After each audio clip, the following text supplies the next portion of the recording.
Good morning student, कैसे हैं आप सब लोग। स्वागत है आप सभी लोगों का एक बार और मेरे इस YouTube channel Lalit Goswami tutorials में। एक और वीडियो 9th क्लास के लिए आइडेंटिटी से रिलेटेड जो 4 आइडेंटिटीज़ आप लोगों ने पढ़ी थी उनसे रिलेट करते हुए क्वेश्चंस किए थे, उनसे रिलेट करते हुए आपने इवैल्यूएशन वाले क्वेश्चन किए थे। तो होप कि आपको वो अच्छे से समझ में आ गए होंगे, और वो इसलिए भी अच्छे से समझ में आ गए होंगे बिकॉज ऑफ कि आपने वो 8th क्लास से ऑलरेडी पढ़ते हुए आ रहे हैं। और मैं ये उम्मीद करता हूँ कि आप लोगों ने बहुत अच्छे से उनकी प्रैक्टिस करी होगी। आपको जितने भी क्वेश्चंस मैंने दिए होंगे आपने वीडियोस को पॉज कर करके उन क्वेश्चनों को ढंग से देख लिया होगा, मैं ऐसी उम्मीद कर रहा हूँ आप लोगों से। तो बच्चों, आज हम लोग एक नई आइडेंटिटी के बारे में आपसे बात कर रहे हैं। ये नई आइडेंटिटी आपने 9th क्लास में ही पढ़ी है या पढ़ेंगे। अब आप इसको बहुत अच्छे से एक्सपेंड कर पाएंगे, बहुत अच्छे से इसका फैक्टराइज फॉर्म कर पाएंगे, बहुत अच्छे से इसका इवैल्यूएशन फॉर्म कर पाएंगे। तो फैक्टराइज फॉर्म पर जाने से पहले हम इसका एक्सपेंडिचर फॉर्म और इसका इवैल्यूएशन फॉर्म से रिलेट करते हुए कुछ क्वेश्चन देखेंगे। एनसीईआरटी का 2.5 में जो क्वेश्चन नंबर 5वां है, वो इस क्वेश्चन नंबर 4th है, वो इसका एक्सपेंडिचर फॉर्म है। क्वेश्चन नंबर 5 इसका क्या नाम कहते हैं, फैक्टराइज फॉर्म है। ठीक है, इवैल्यूएशन फॉर्म एनसीईआरटी की बुक में नहीं है, तो मैं 1-2 क्वेश्चन आपको खुद से प्रैक्टिस के लिए कराऊंगा। बाकी हम अपने असाइनमेंट के अंदर या हमारे वर्कशीट के अंदर आप उसको देखेंगे। ठीक है गाइस, तो नाउ स्टार्ट कर रहे हैं आइडेंटिटी नंबर 5। आइडेंटिटी नंबर 5 क्या कहती है? वो बोलती है आपको a + b + c का whole square equal to a² + b² + c² plus 2ab + 2bc + 2ac या ca, चॉइस योर्स।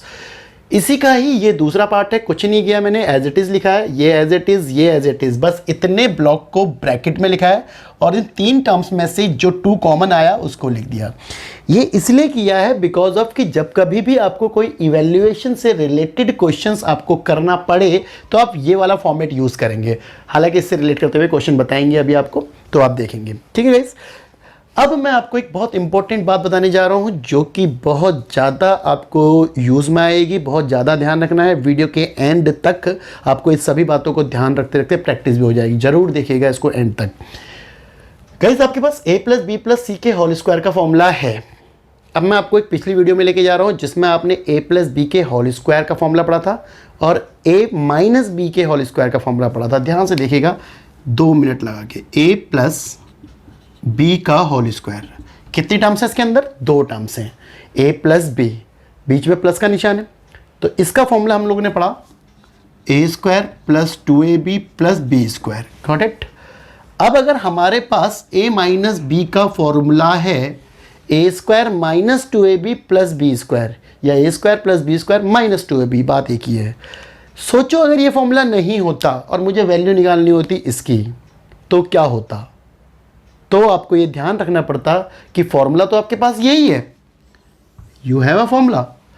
तो उस केस में जब आप कंपैरिजन करते हैं, मैंने आपको वीडियो में बताया कि a और b का मतलब ढूंढो, तो a का मतलब a है और b का मतलब -b है, क्योंकि इसका फॉर्मूला आपके पास नहीं है। ये सोच के चलो कि आपके पास कोई फॉर्मूला नहीं है माइनस वाला, तो b का मतलब क्या है? -b, यानी कि जहां जहां पर b एग्जीक्यूट होगा वहां पर -b एग्जीक्यूट होगा। एग्जांपल के तौर पर अगर मैं बोल लूं x - 3 का होल स्क्वायर, तो a की जगह पर एग्जीक्यूट होगा x और b की जगह पर एग्जीक्यूट होगा -3। अगर यहां पर प्लस होता तो a की जगह पर एग्जीक्यूट होता 3 और b की जगह पर क्या एग्जीक्यूट होता? प्लस का 3। Got it? समझ में आ गई बात है? क्योंकि हमें मान के चल रहे हैं हमारे पास माइनस वाला फॉर्मूला नहीं है। तो गाइस, अब जब हमारे पास माइनस वाला फॉर्मूला नहीं है तो a की जगह पर a लिखना है, that is a² + 2ab, a की जगह पर a बट b की जगह पर -b, ठीक है, और प्लस b की जगह पर -b का स्क्वायर। सिंप्लीफाई किया, that is a² minus multiply किया 2ab प्लस माइनस माइनस का स्क्वायर होता है प्लस, तो b का स्क्वायर हो गया b²। आप ध्यान से देख पा रहे हैं कि आपका वही फॉर्मूला बना जो आपने डायरेक्टली याद कर लिया था। कुछ बताना चाह रहा हूँ इस बात से, कुछ समझाना चाह रहा हूँ इस बात से, समझिए बहुत इंपॉर्टेंट चीज़ है। और यहाँ पर बहुत दिक्कतें करते हैं बच्चे, ये एरर 100% बच्चे करते हैं। ये अगर आपको समझ में आ गया तो शायद गलती होने के चांसेस ख़त्म हो जाएंगे। मीन्स आपके पास a - b का सेपरेट फॉर्मूला आपको दिया गया है तो आपने डायरेक्ट याद कर लिया। a + b का डायरेक्ट फॉर्मूला आपने याद कर लिया। तो अगर कंडीशन ये आए तो आप ये फॉर्मूला एग्जीक्यूट कीजिएगा, अगर ये आए तो आप डायरेक्ट ये फॉर्मूला एग्जीक्यूट कीजिएगा। Got it? इतना आपको ऑलरेडी पता है, तो इसमें नई बात कुछ नहीं है। मगर परंतु किंतु ध्यान से देखना है कि जब हमारे पास a plus B plus C का होल स्क्वायर का फॉर्मूला है, कहीं गलती से a प्लस बी माइनस सी का होल स्क्वायर आ जाता है तो हम पहले फॉर्मूला बनाने नहीं बैठेंगे। तुम कहोगे क्या बात है, माइनस है लगा देते हैं, मतलब जहाँ यहाँ पर माइनस का सी है वहाँ पर माइनस का, एग्जैक्टली यही करना है। बट आप क्या नया फॉर्मूला बनाएंगे? नहीं। मैं कहता हूँ चलो फिर एक फॉर्मूला और बनाओ, कहेंगे जी ठीक है इसका भी बना देते हैं। मैं कहता हूँ जी एक फॉर्मूला और बनाओ, आप कहेंगे ठीक है जी इसका ही बना देते हैं। तो ऐसे कितने बनाएंगे? करीब 9 पेयर बनने वाले हैं इसके, हो सकता है उससे ज़्यादा भी। तो आप कहाँ पर नए फॉर्मूले एग्जीक्यूट करेंगे?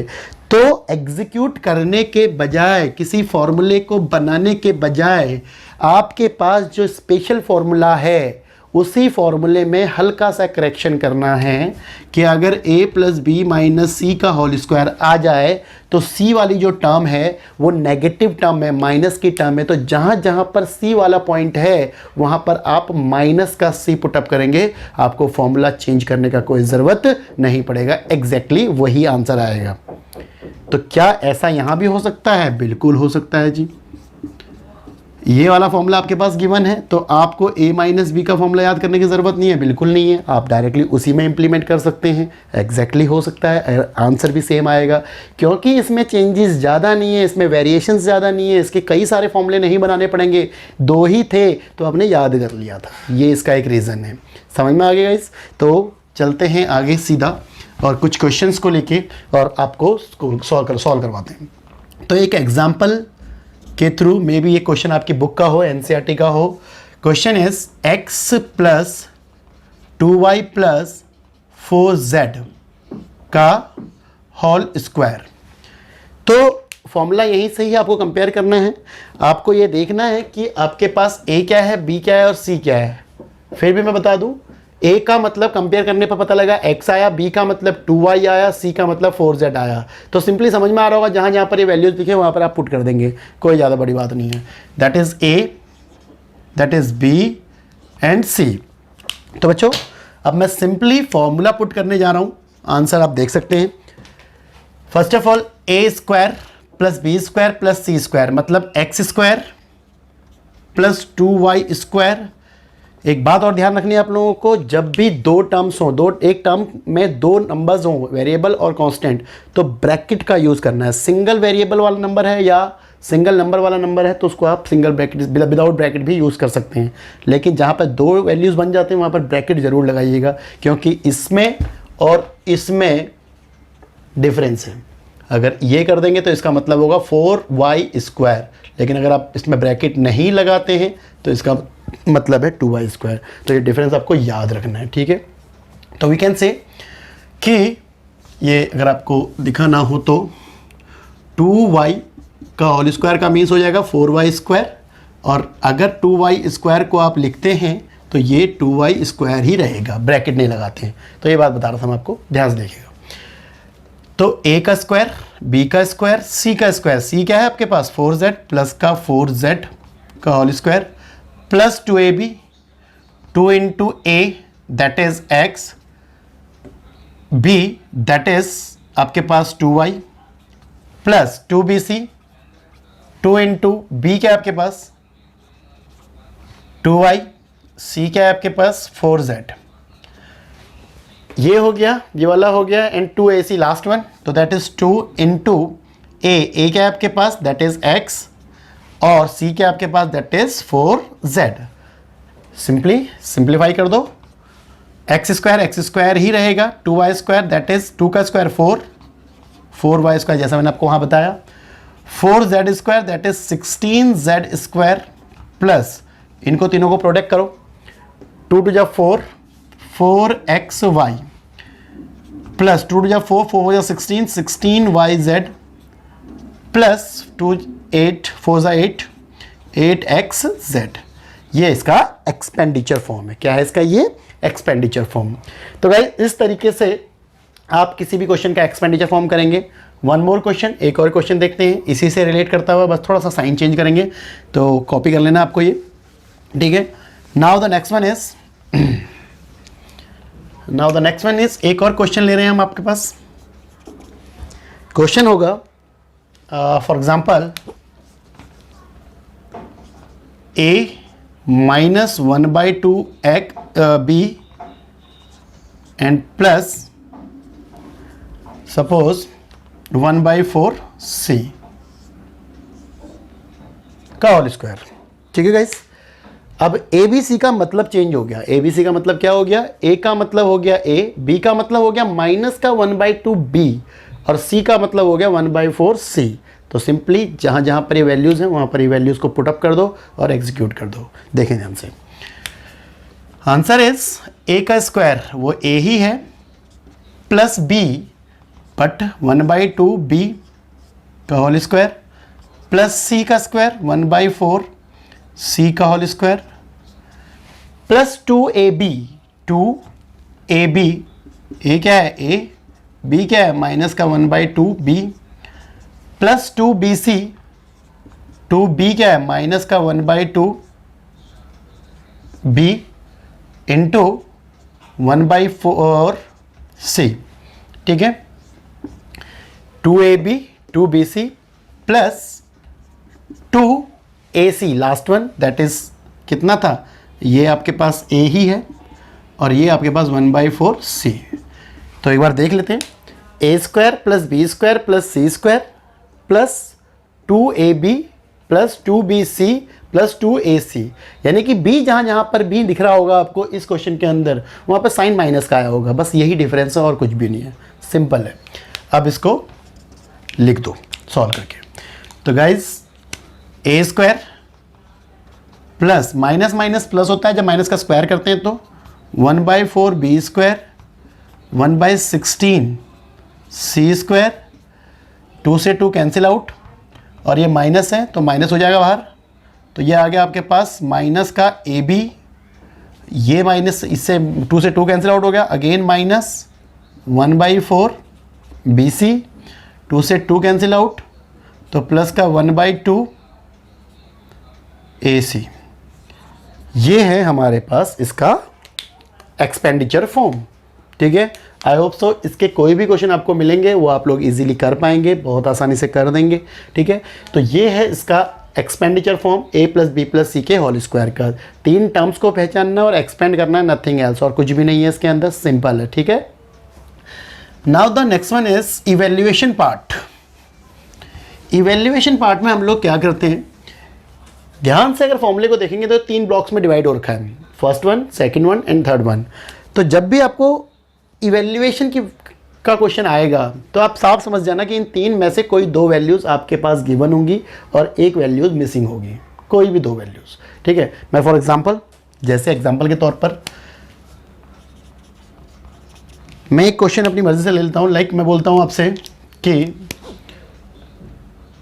a plus B plus C equal to 9 if a plus B plus C equal to 9 and a b plus B C plus A C equal to 29, ठीक है। और फाइंड करना आपको, find a square plus B square plus C square, ये आपको find करना है। तो इस टाइप का इवैल्यूएशन का क्वेश्चन आपके पास आएगा। तो सिंपली कुछ नहीं करना, जो वैल्यूज़ गिवन है वो पुटअप कर दो, जो वैल्यू गिवन नहीं है वो फाइंड आउट हो जाएगी, सिंपल कहानी, कुछ समझने वाली दिक्कत ही नहीं है।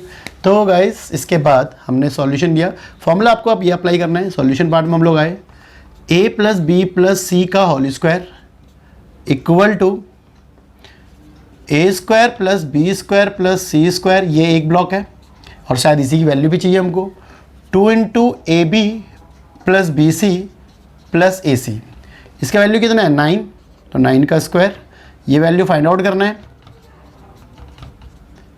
प्लस 2 इंटू ये कितना है 29, तो सॉल्व कर दो 81, A square plus B square plus C square plus 29 into 2 that is 58, ठीक है। तो A square plus B square plus C square equal to 81 minus 58, minus कर दो 15 11 में से 8 गया 3, बचा 7, 7 में से 5 गया, दैट इज 7 में से 5 तो 2, ये आंसर। ठीक है जी। तो इस टाइप का इवैल्यूएशन का कोई क्वेश्चन आपको दिख सकता है, उसको आप सॉल्व कर सकते हैं इजीली, ये आपके पास आ जाता है। एक और एग्जांपल लेते हैं, क्वेश्चन खुद से बनाए जा सकते हैं, कोई प्रॉब्लम नहीं है। ठीक है, सपोज मैं बोलता हूँ कि मेरे पास x plus Y plus Z equal to 0, ठीक है, अगर मेरे को ये दे रखा है तो, and now X square plus Y square plus Z square equal to 56, then find xy, yz और xz का सम, ये मुझे चाहिए। अगेन फॉर्मूले में बस नाम ही तो चेंज करने हैं, तो we have solution part x plus Y plus z का होल स्क्वायर, नेमिंग चेंज कर दो, that is x square plus Y square plus Z square, 2 common, x Y Y Z plus x z. अब इसकी value मुझे चाहिए, तो जिसकी value दे रखी है वो वैल्यू पुट अप कर दो। ये कितना गिवन है 0, तो 0 का स्क्वायर, ये कितना गिवन है ये वाला part, that is 56 plus 2 into x Y Y z and x z. अब ये 0 का स्क्वायर 0 होता है, माइनस 56 इधर आ जाएगा, equal to 2 X Y Y Z X Z. तो answer X Y plus Y Z plus x Z equal to 2 divide में गया, माइनस 56 अपॉन में 2, दैट इज माइनस का 28, ये इसका आंसर है। तो इस तरीके से इस आइडेंटिटी का आपको यूज़ करना है, और इस टाइप के कोई भी क्वेश्चन आपको आते हैं तो वो आप कर सकते हैं इजीली। हम लोग इवैल्यूएशन से रिलेटेड क्वेश्चंस आपको कुछ एक 2-3 आइडेंटिटीज़ और हैं, उनको ख़त्म कराने के बाद एक साथ एक बार इवैल्यूएशन के सभी क्वेश्चन एक साथ कराएंगे। हम आपको जो हमने इससे पिछली 2 आपको आइडेंटिटीज़ पढ़ाई हैं, 4 आइडेंटिटी पढ़ाई हैं, वो आइडेंटिटीज़ बेस्ड, इस पर बेस्ड 2 मैं अगली वीडियो में लेके आने वाला हूँ। इन सभी पर बेस्ड एक सिर्फ और सिर्फ इवैल्यूएशन की वर्कशीट होगी, वो आपको करके दिखाएंगे, वो आपको बताएंगे कैसे करना है।